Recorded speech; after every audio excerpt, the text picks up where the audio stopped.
and maybe for one more podcast. We'll see how it goes tonight. And talk about these incredible flying machines that was developed many, many, many years ago that people now call flying saucers or UFOs.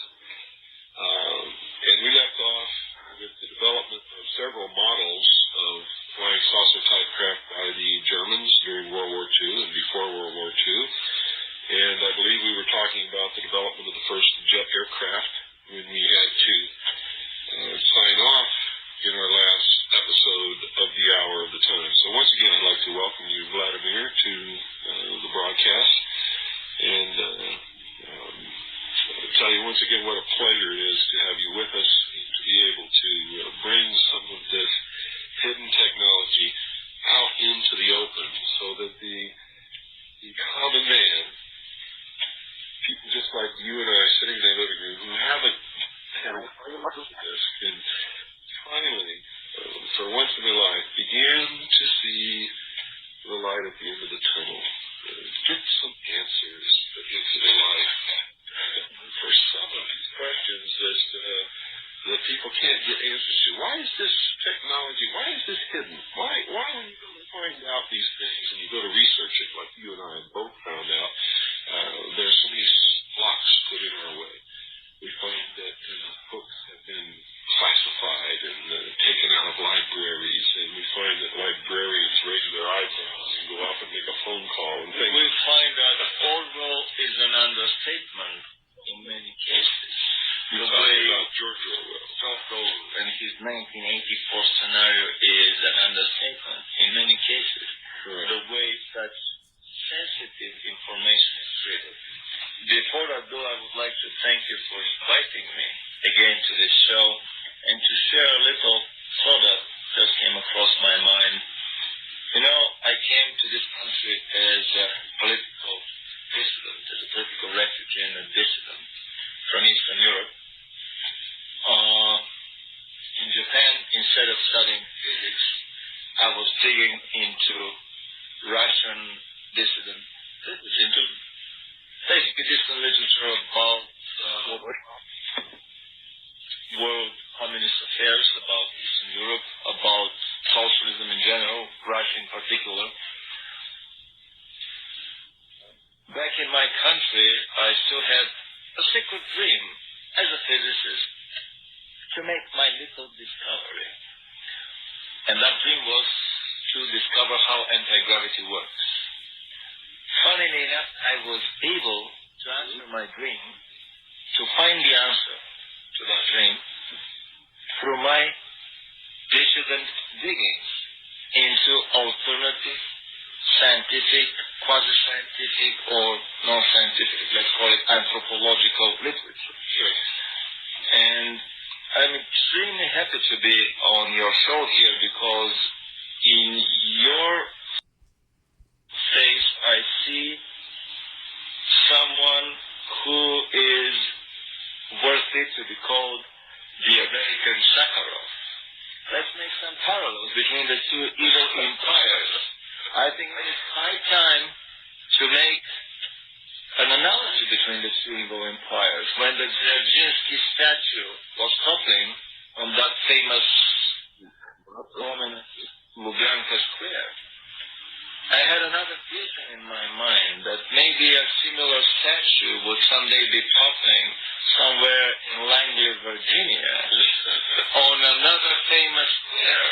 I think that just possibly might happen if enough Americans wake up. This country has been... It is all in our hands. With the collapse of the Russian bear, now the Russian bear is a paper bear. It's not a real bear anymore.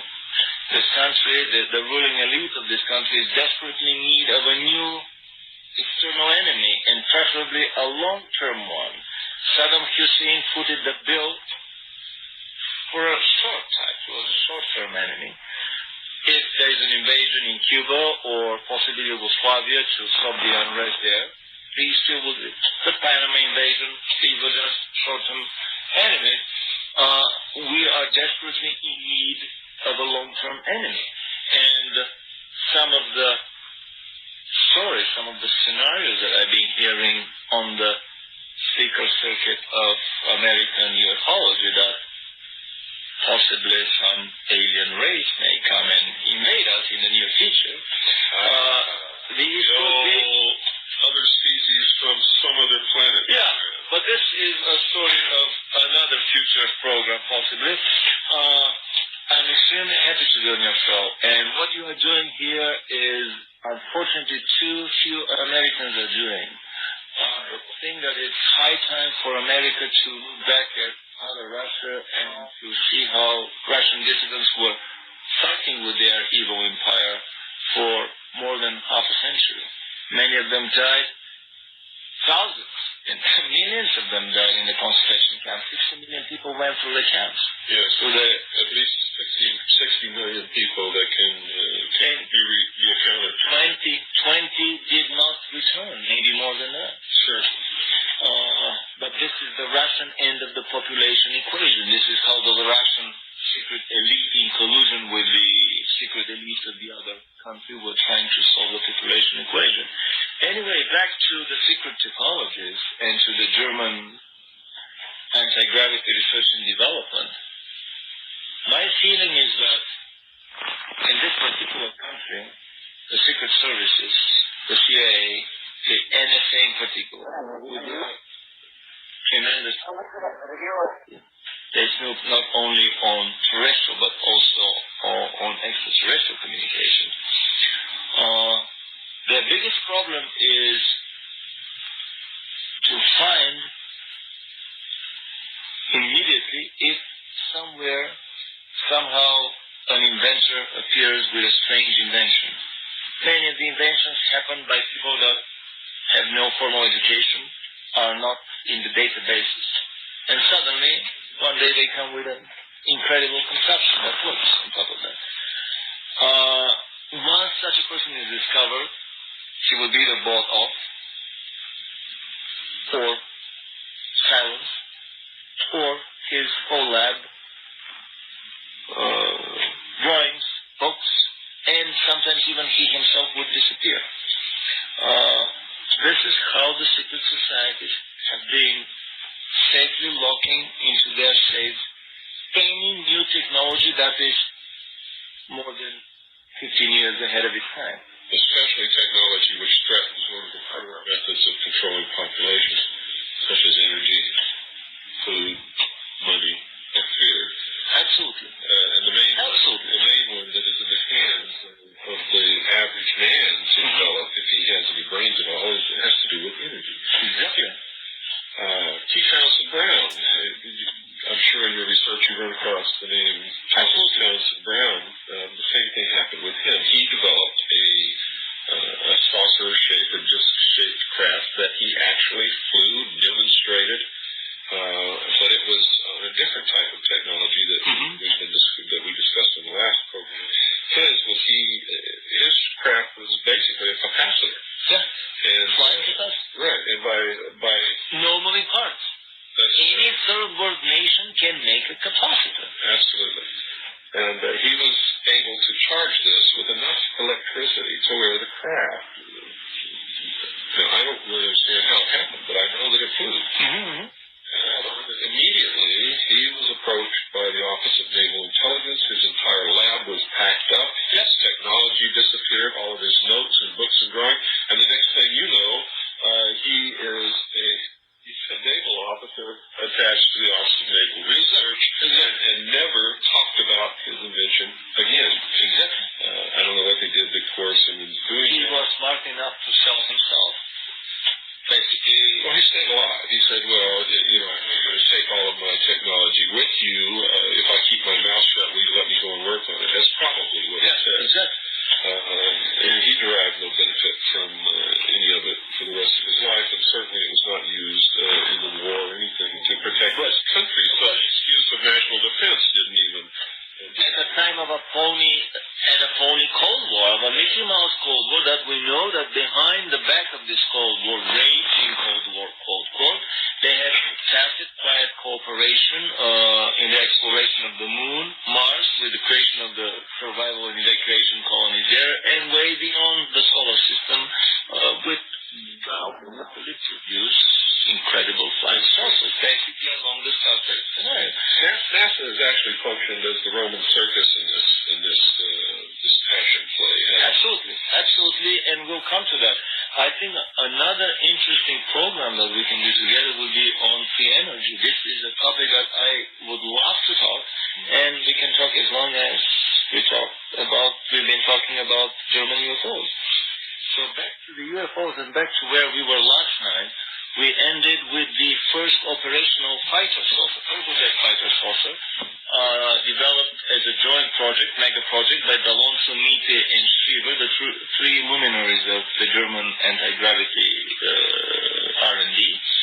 On its first flight, it reached an altitude of 20 kilometers, which is 6,000 feet. No plane at the time could reach this altitude. At its second flight, it reached 24. You said 60,000 feet. Okay. On its second attempt, it reached 76,000 feet.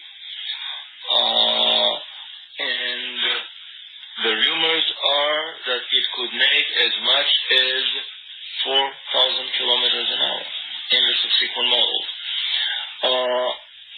From the initial 8 turbojets inside the craft that was spinning the whole airframe, including the fuel tank, but keeping the cabin stationary in the middle, stabilized as usual, the Germans later developed a lot more advanced version that had a single custom-made donut-shaped turbojet engine.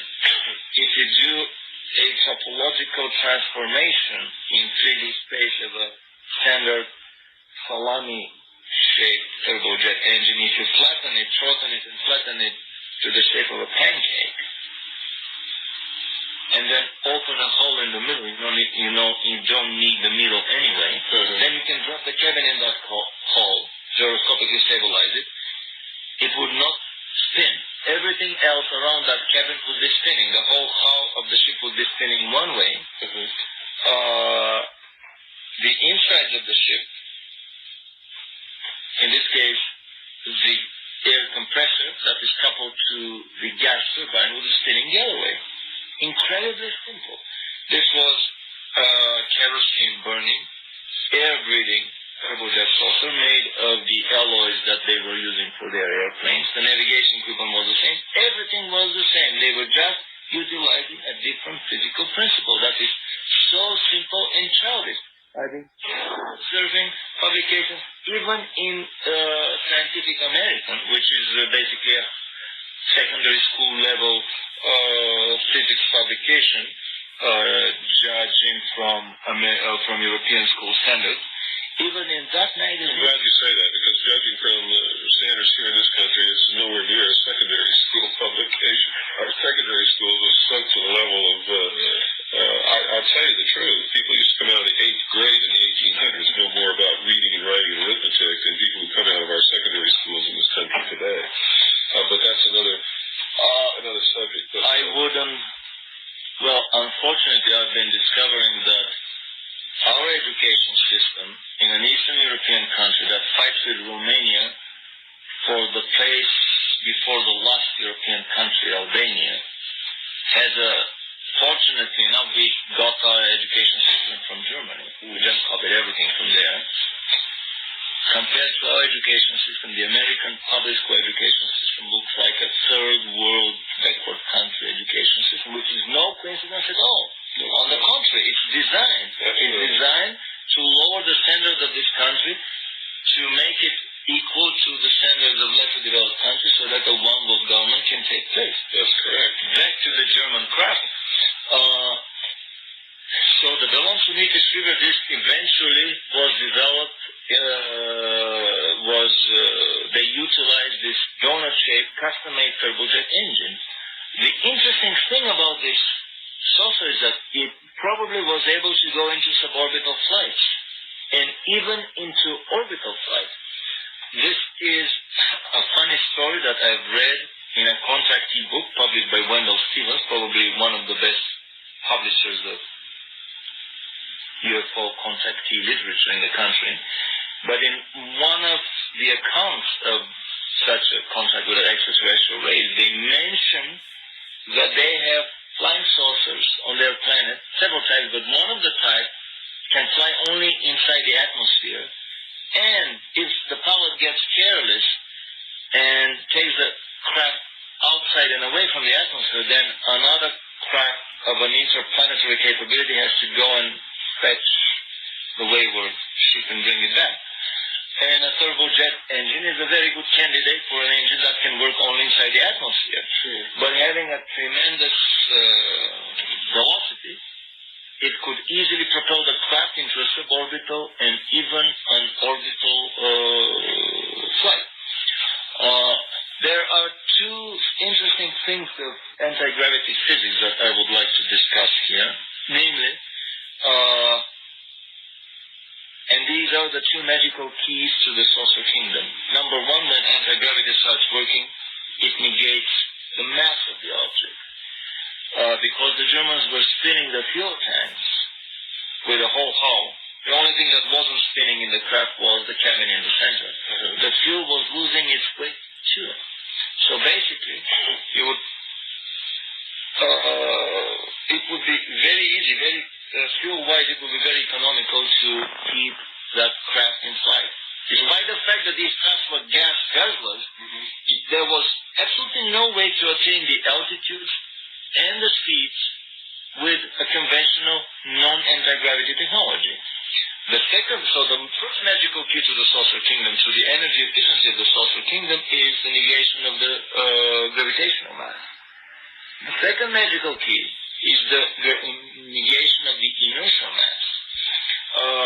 What it means is that it's like the car that you drive would still have the same engine of 100 horsepower, but suddenly it would weigh as much as if made of styrofoam. And it would be as easily acceleratable as if made of styrofoam. With such a car, you can beat any Formula One car without a problem, because the power to mass ratio would be almost infinite. So the disappearance of the inertial mass is the second and most important and very carefully covered up magical key to the saucer kingdom. But it's not covered up very well, because we know the space capsules that we shot into space that have come back to Earth have lost weight. We know this. NASA has released those figures. Explained it. But they have released those figures. And we know that this craft, while it's orbiting the Earth, is spinning all the time. Well, this is a very interesting phenomenon that I've heard several times mentioned before, but I've kind of excluded from my worldwide anti-gravity picture. But it's a little bit different phenomenon. It proves that gravity is a relative thing, and the force of gravity is a relative thing, and it depends not only on the mass and the difference between two attracting bodies, but on other phenomena that happen, which we can talk later. But which helps us understand how certain physical experiments or metaphysical yogi techniques can both decrease or increase the weight of an object. Gravity is a variable, depends on other physical variables, not only on mass and distance, as our university physics teaches us. Anyway, because of these two magical keys, the negation of both the gravitational and the inertial mass, even a turbojet saucer can fly into suborbital and even an orbital flight. Not only that, but I've heard rumors that even a ramjet supersonic plane can go into an orbital flight. Actually, the story is about the American SR-71 that once on a reconnaissance flight over Russia, way after Gary Powers was shot with his U-2 and spoiled the Russian-American relations for a long time. I think that was intentional. Of course. That's what Lee Harvey Oswald was doing in the Soviet Union, was giving them the information that they needed to be able to shoot down a U-2, and I think he was sent there by naval intelligence to do that, because there was a lull in the Cold War. Khrushchev was actually getting friendly with the United States, and it wasn't time for it. Exactly. His name wasn't Gorbachev. Yeah. the story is that one bright sunny day at 33,000 meters, which is close to 100,000 feet up there above Mother Russia, the pilot of the SR-71 got a radar lock-on by an approaching Russian anti-aircraft rocket. He got scared. He floored the thing to the metal, and next thing he knew, he was in Earth's orbit. This is a rumor. But I talked to people at Lockheed, and they verified that pilots are dead scared to press the accelerator of that thing because it would go into suborbital flight until the engines flame out, and then he had to read his paper up there and wait for the thing to re-enter the atmosphere. Go ahead. So it is actually quite easy to go into an Earth orbit with technologies that are different and much easier from the rocket technology NASA and the Russians have been using. And this is all very carefully staged and orchestrated smoke. That we will talk, for the purposes of that, we will talk later. Sure. After the Ballon to Meter Shriva turbojet disk, the natural evolution of the genealogy of German anti-gravity research and development takes us inevitably to the rocket engines.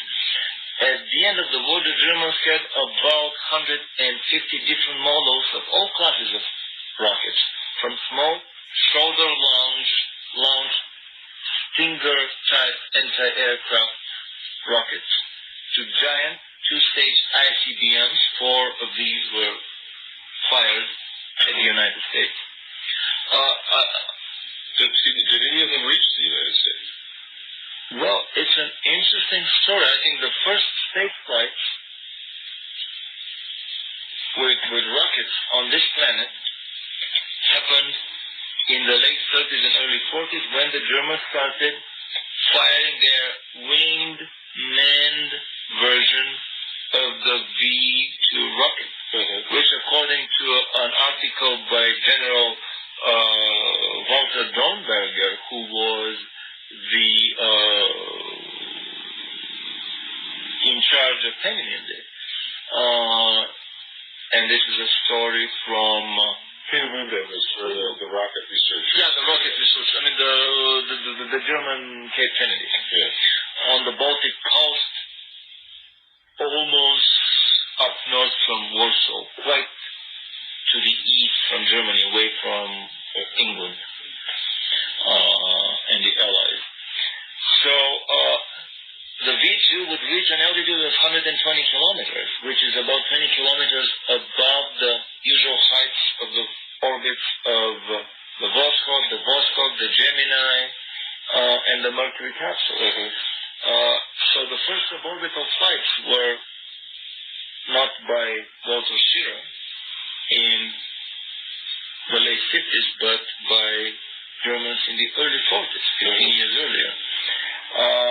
The Germans developed a two-stage giant ICBM called the America rocket.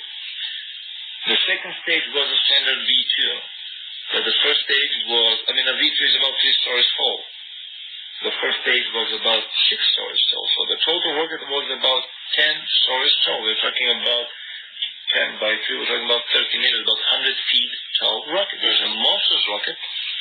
And the size, the height of the assembly hall of the Peenemünde production facility clearly proves that this is not a 3-story tall facility. It is a 10-story tall facility.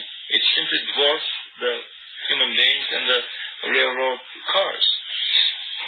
4 of these rockets were fired at the United States, and the rumor is that the second stage was a winged man version on some of these or all of them. These rockets would reach apogee of 350 kilometers. This is the maximum height up from the Earth's surface. You're talking about intercontinental ballistic missile. Absolutely. And this is a height that's about 3 times as high as the usual space flights. They developed spacesuits, and I just discovered about 3 days ago a photograph of the first German spaceship, which looks even more sophisticated than the Gemini. The Mercury spaceship. The Mercury spaceship basically is a modified high-altitude airplane. Sure. Anyway, so I think these were the first space flights with rocketry on this planet. Back to the rocket-powered flying saucers. At the end of the war, the Germans had about 150 models of rockets and probably more than 100 models of rocket engines running on different kinds of fuel. Werner von Braun was not the only genius of German rocket building. There were many other names that we never heard anything about. Sure. Brent Zenger, Eugene Zenger was another genius of German aviation. He was 29 when he proposed a suborbital space bomber capable of flying halfway around the globe that will be shot in space with a giant first stage rocket bigger than the American rocket. And initial construction was begun, but they were never able to complete the project. And many other luminaries that, they're being kept completely under wraps. I wouldn't be amazed if I discovered that they were quietly moved with change identities in the United States or other of the superpowers to continue working for the super government. But the first models of the rocket-powered saucers had, according to many articles that we've found in German magazines, and I repeat, these articles are extremely difficult to find. They are not in American libraries. Anyone who is interested in obtaining information can write us. My phone number in Los Angeles is 310-473-9717, and I can send a substantial, I have a huge package of visual information. But the rocket-powered craft had, at the beginning, outboard rocket engines. Later on, they hid the engines inside the spinning disc. These craft were capable of exoatmospheric flight because they carried the oxidizer on board, so they didn't have to wait for a careless pilot to take them in outer space. All they had to do is press the pedal to the metal. Carrying the oxidizer on board would take them into Earth's orbit, and if they had bigger tanks, they would go further up and easily to the moon. The larger models of rocket-powered craft were, the first were usually about 10, 15 feet, 30 to 45 feet diameter, but the larger models were all the way up to 150 feet diameter. And I think that these are the candidates for the first craft that landed on the moon, the first German craft. So you think that the Germans went to the moon? Absolutely. And I think that they went to the moon on a truckload or a few truckloads of kerosene and a few truckloads of liquid oxygen or hydrogen peroxide. For those of you listening, I want you to know that this isn't as far-fetched as you may think. Somebody certainly went to the moon a long time ago, long before the Apollo space shots.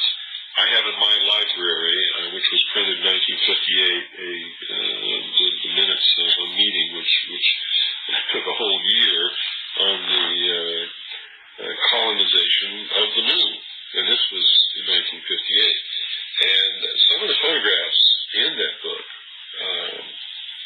show very clearly that before we ever left this Earth, at least publicly, somebody already had domes on the moon. And anybody who studies the NASA photographs taken of the moon by the Lunar Orbiter 4 and other of our space shots can clearly see under great magnification anomalous material on the moon that should not be there unless somebody is there building these things. They're actually structures, buildings, domes, tracks of vehicles, all kinds of things. So, and don't be too quick to poo-poo this. I mean, you can go down to your local library and get these books, make sure that they're printed by the U.S. Government Printing Office, published by NASA, and take you a big magnifying glass with you, and you go over those pictures, spend a few hours and just go over those pictures, and you'll begin to see things, and you amazing things. You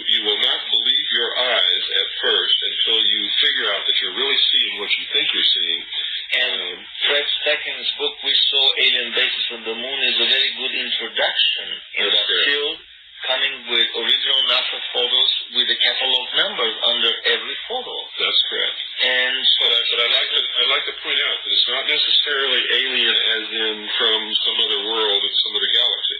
It could be alien as in World War II German, or it could be alien as in Canadian, because we know that there are secret space programs where several of the major nations have been cooperating in secret for many years. One good book to read, if you can find it, and so far this book has not been suppressed, is called Envoys of Mankind. And I forget the authors. There's two authors. One of them is Richardson. And they're experts in space law. And in this book, Envoys of Mankind, they actually document the existence of a secret space program wherein we were cooperating with other nations to actually do things that we weren't supposed to be doing. That are beyond the wildest imagination. That's correct. That would dwarf the wildest fantasy. As I've told you in previous programs, folks, science fiction is no longer fiction. Science fiction is science fact. What they're doing in secret is so incredible that it would make George Lucas and Steven Spielberg drool with envy. They are at least, and I'm being very conservative by this, they're at least 50 to 100 years ahead of what the public conceives as the state of the art of any technology. And science fiction is used as an educational tool to bring the public, to bring the young generation of the public to a better acceptance, to an easier acceptance of these incredible devices. So, going back to the rocket-powered craft, I have absolutely no doubt that these craft were able to fly outside of the atmosphere, that they had exo-atmospheric capabilities. This can be seen in German newspaper articles. There is a very interesting crash that happened in Spitsbergen in the early 50s of a Russian-made disc. I have a Xerox copy of the original German newspaper, June of 1952, that describes in great detail that a 47-meter diameter Russian silvery disc crashed in the northern parts of Norway. It had a plexiglass stripper that broke on impact. It was probably unmanned because nobody could be found in the cabin. The dashboard was all written in Cyrillic letters. The altitude meter was graduated to 100 kilometers, 460 kilometers. We have a little problem with the quality of the Xerox copy there, but at least 100 kilometers is basically the altitude of the Vostok and the Apollo and the other, the Gemini spaceflight. And an altimeter wouldn't be able to measure much beyond that anyway. Oh, probably they use radar or whatever other alternatives. And the distance of flight was 30,000 kilometers, which is 3/4 the circumference of the Earth. This is not no bomber at the time could do that. The only way that this could be achieved is through the incredible efficiency of anti-gravity propulsion, that it negates the inertia, it negates the gravitational mass. So I have absolutely no doubt that the Germans were able to go in space with their rocket-powered craft. Standard V2 rocket engine, standard V2 fuel, same fuel tanks, same aluminum for the outer and inner hull. The Germans also developed pressurized cabins. They had pressurized suits. There is absolutely no technological barrier to prevent them from building these craft. No, of course not. People seem to think there's some great mystery about going into space. Going into space is no different than going down underwater. Exactly. One, you have a decrease in pressure. The other, you have an increase in pressure. Yeah. And the only thing they overcome is a breathing mixture and to be able to withstand either a negative pressure outside the hull or a positive pressure outside the hull. There is no mystery about it whatsoever. In fact, they made so much of the so-called advanced technology in the space program. It's not advanced technology at all. What it is miniaturization. The technology has been around for a long, long time, but what they've done is they've been able to miniaturize it. And also it is a hierarchical climbing into higher classes of energies that are better and more easier able to control the lower classes of energies. Right. So at at that time of my research, I thought that I have wrapped up and I've discovered everything there was to discover, only to find out that I have barely scratched the surface. That's what happened to me. Every time I do that, I realize that I haven't even begun. All the stuff that I know, no matter how much research I've done, no matter how many books I've read, no matter how many hours I've devoted to studying something, what I ultimately find out that I know is less than a drop in a 55-gallon drum compared to what there still is left to learn. So I quit making those kinds of judgments. I have always believed in the maxima that the universe is not only more complex than we imagine, but it is way more complex than we can imagine. Yes. So at this happy moment, I met a character that is well known in the alternative science, avant-garde science, and black project science and UFO community, an ex-scientist and engineer by the name Albilit. And he casually mentioned one day that, but the Germans landed also on the moon. I knew that he had extensive contacts in the Black Project scientific community and in government, Secret Service community. But still, that was too much even for me. With my extensive library, I probably have one of the largest libraries in the country of German UFO-related material, German time related material. I went back to my files and started thinking, and a week or 2 or 3 passed. I've discussed this brave notion with a friend of mine, and suddenly I realized that there is absolutely no technical impossibility, that it was technically and engineeringly feasible for these rocket-powered craft to go to the moon. Sure. And then one day I was pouring and re-examining again for I don't know which time, one of the drawings of a much larger craft. I would call it a flying dreadnought built by Schriever. It was an interesting engineering drawing published by an underground publishing house in Germany called Samizdat. I'm sorry, it was published in an underground journal called Brisant, distributed by Samizdat, sometimes in the 60s, but impossible to find. Even Harbinson conveniently claims that his only copy was lost by the publisher and now cannot be located anymore. His only copy of this drawing. The poor drawing that I had... was his drawing the same as yours? That I don't know, but I was able to explain exactly what I needed, and he said, well, it was lost at the printing house. Anyway, in that big drawing, the size of the craft is monstrous. The size is 60 meters diameter, which is 180 feet diameter, 30 feet tall without the legs. With the legs is 45 feet tall, which is about close to 150 feet diameter, 150 feet height. And I started digging into the drawing to find other supportive clues that really this was such a big height and not just a small UFO, let's say 40, 50 feet diameter. And I discovered something that on German architectural drawing, this is how you depict doors. And then suddenly a bolt of lightning struck and I realized that what I've been looking at, these levels were actually the floors of this craft. And I realized that I'm looking at a 10-story tall flying dreadnought. Then after this discovery, I was able to fine read the almost impossible to read writing in German. The topmost floor was called the Kommunikationsräume, which is the communication compartment or the control room. The one deck below that was called Tagesräume, which is the daily compartment or the mess hall. 2 decks below the top was called Schlafräume or sleeping compartment. And this is when I realized that the Germans probably went to the moon.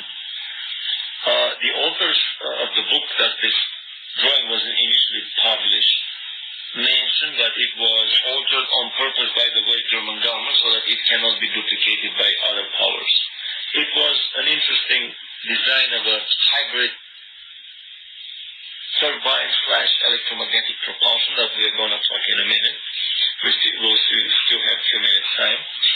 But I realized that one does not need a sleeping compartment in a craft that can circle the Earth in about an hour and a half, 2 hours. That's correct. I mean, even if the Germans were going to their South Polar colony, and this is something that we are going to talk later on, because it pertains to a lot of other subsequent developments of the New World Order.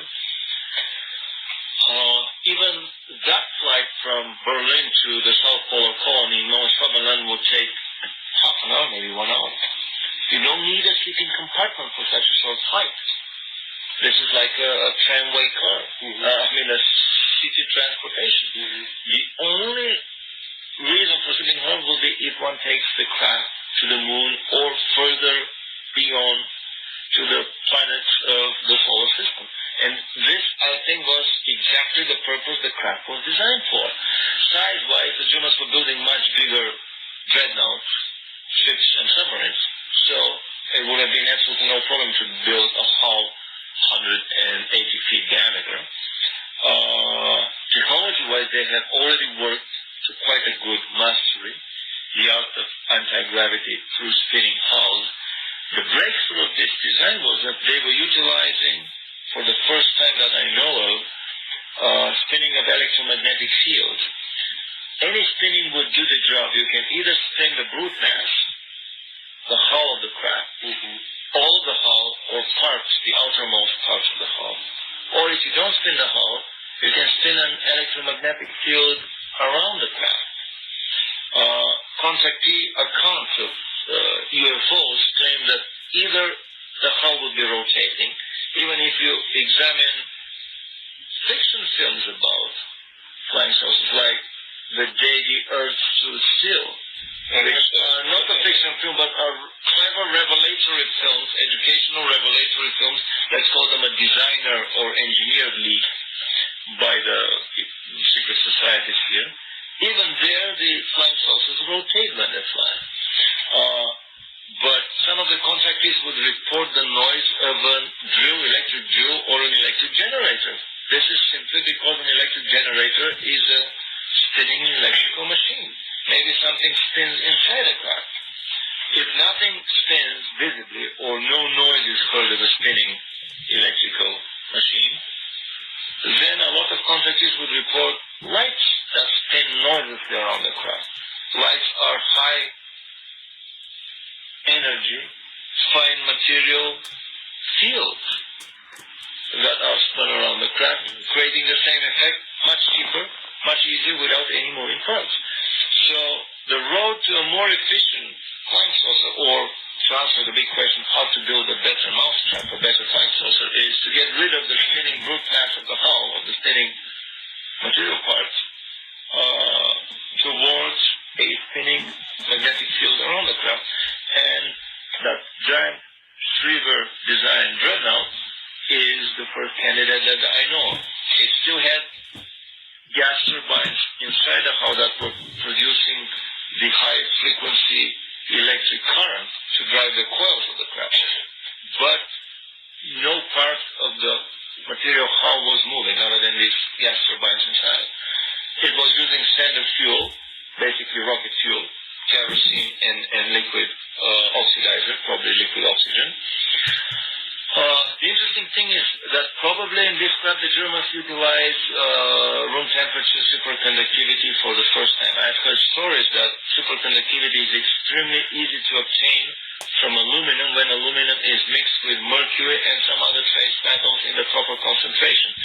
They would create dendritic straight linear crystals that would actually serve as the superconductivity conductors. We may safely conclude that all of the research on superconductivity is done on purpose along the wrong avenue, just to keep this additional revelation from coming before the schedule of the Illuminati. If a technology is blacklisted, it is blacklisted as long as they have decided to keep it secret. So this is the first instance that I know of superconductivity came out of a technology from Wright Patterson Air Force Base. I have a memo that outlines the entire process. Wright Patterson, scientific publication, I got immediately suspicious that probably he got the idea observing some crash disk. Terrestrial, extraterrestrial, doesn't matter. I mean, physics is the same all over the universe. So I have a feeling that the Schroeder electromagnetic dreadnought is probably the first big disk that landed on the moon and took the hardware and the people that started working and digging the German underground moon base there somewhere in the during the middle of the Second World War, 42, 43. By the time the war ended, the Germans already had a working moon base, which is not that difficult to obtain. We already know extensively from the literature that there is breathable atmosphere on the moon. We've been lied about that by NASA, and we can talk. Well, so I showed you the colloquium on the lunar base planning, and what was one of the chapters? Moon atmosphere. Yes. I have a NASA official documentary film that, funnily enough, shows the American flag fluttering and waving crazy, buffeted by the moon's winds in a supposedly vacuum environment with no atmosphere. Anyway, I think this was the first big craft that landed on the moon, and probably on some other planets later on. However, this is still the tip of the iceberg. We haven't scratched the surface. Once more, I will repeat my phone number. Anyone who's interested for additional information, I have several videos developed and extensive pictorial information, bibliography from German books, German articles from the 40s and 50s, and photographs of these devices. My number is Los Angeles is 310-473-9717. And I think we are approaching we've got about 2 minutes left. And once again, the hour just is not long enough, is it? Bill, let's hear a skeptical question.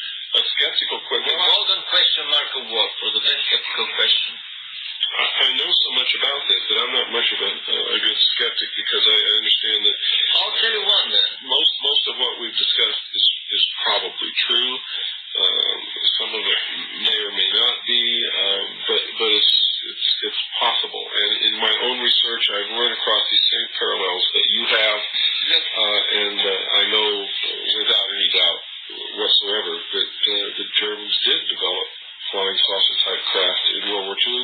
And in my own research, I know that they successfully test flew several different types. They never perfected them to the point where they were willing or able or capable of using them as a weapons platform, or we would have lost the war, because the war was won by air power. This is actually the best skeptical question that I'm getting invariably when I do my public speaking. If they had all this gadgetry, how come they lost the war? And I've realized that, well, the answer to that question is very simple. They lost the European War and they won the South Polar War. They may have won the world. They may have won the world, because the German colony under the South Pole is still healthy, strong, and running. And we'll probably talk about this in our later session. But Renato Westner, in his book, has about 3 dozen accounts of attacks of full fighters, of German flying saucers, over Allied bomber formations with devastating consequences. Yeah, we know that the Foo Fighters existed, what they call the Fireball, the Kugelblitz, and they worked very well at disabling the electronic circuits on their aircraft and causing them to fall out of formation and abort their bombing missions. It's all well documented. And one of the reasons that our pilots, at least this is what I have garnered from my research into what the pilots and the gunners said, is that they didn't know what these things were. They didn't know if they should shoot at them or not, so they never did. And since these craft never shot at them, they never perceived any harm. And they didn't even realize what zapped them. That's right. They had no realization of what it was. The engines just cut out, and their communications they had to went bail out. out. Their radios quit. Nothing worked aboard the aircraft that was electronic at all. Well, once again, I want to thank you for being on the show, Vladimir. And once again, it was a short hour. I'm going to have to ask you, will you come back and do one more with us tomorrow night? With the greatest pleasure. Wonderful. With the greatest of all pleasures. Wonderful. And for all those listening out there, I urge you to keep an open mind. I also urge you to do what I've always told you before and will continue to tell you. Don't believe anything you hear from me. Don't believe us. Just do your homework. That's right. Learn